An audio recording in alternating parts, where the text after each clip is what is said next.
rehearsing is the Cal Tjader Quintet. Cal opened last night at the Berry Patch here on El Camino Avenue in the north area.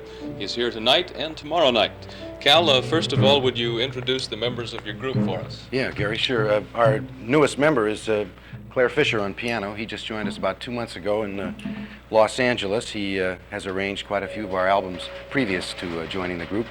Clare Fischer on piano, and on bass from Seattle, the winner of the Field and Stream Jazz Poll on, on bass, Fred Schriber.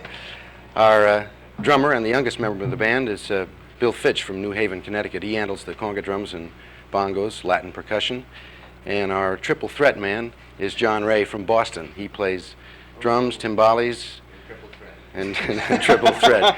Does he do pretty good on the triple threat? Yes, he's great. Cal, you've played concerts here in Sacramento before. Is this your first club date here? It's our first club date.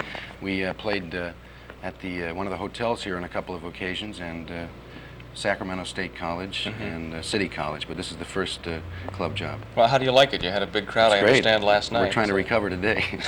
No, it was great last night, and we're rehearsing here today for a recording session in Hollywood next week. Hal, how about your, speaking of your recordings, you've been one of Fantasy's best-selling artists for many years now. Now on Verve. Now on Verve, right. West Side Story is still going well, right, that's, I understand, or I did understand last week that it was the best-selling album that we have on Fantasy. Incidentally, Clare Fischer arranged that album for us, did a very nice job. He's kind of triple threat, too, huh? Yeah, he's getting his own group shortly, I'm sure. Famed in his own right, I suppose we could say. What about the thing you're doing for Verve? Well, we're rehearsing for a session next week. It'll be jazz, a little Latin, some bossa nova rhythms, and we're trying to get 2 albums done in 2 days. So you've been playing Latin rhythms and playing them very well now for quite a while, and now suddenly bossa nova is the big thing. Yes. Could you explain to us the difference between the Latin type rhythms that you've been playing and the new wave?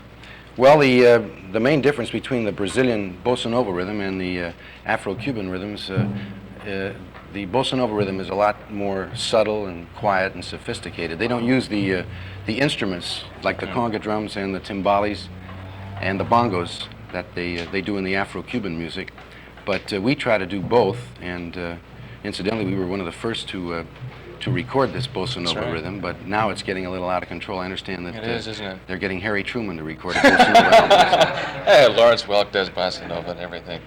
I noticed they have a picture coming out called the Bossa Nova with Chubby Checker. Is that right? Yeah, so he's getting in that too now, right? That's it. What do you find when you play a club that most of the requests are for the Latin stuff, or? Pretty generally, I would say the Latin stuff. Although I'd like to have the jazz accepted equally along with the Latin. But I think Sacramento last night, I know when we opened, why they were very responsive to the old Latin numbers in the library, like Cubano Chant, Mambo In. So all in all, the reception last night was great. We are only here 2 more nights, but I hope that we'll be able to come back. Yeah, we hope you do too. We think of you as being associated with the nebulous thing called West Coast jazz for many years now. Where are you from, and where did you start? Well, I was born in St. Louis, so that makes me a Midwestern. Yeah. Midwestern jazz. Midwestern coast. No, that's a thing that's been kicked around a long time by critics, and probably due to the fact that a lot of West Coasters who lived out here, Shorty Rogers and Shelly Manne, are all from the East Coast. Yeah, right. Yeah, that does it. Yeah. But you started, well, about the same time Brubeck did out here. I started with Brubeck out in San Francisco in 1949. 47?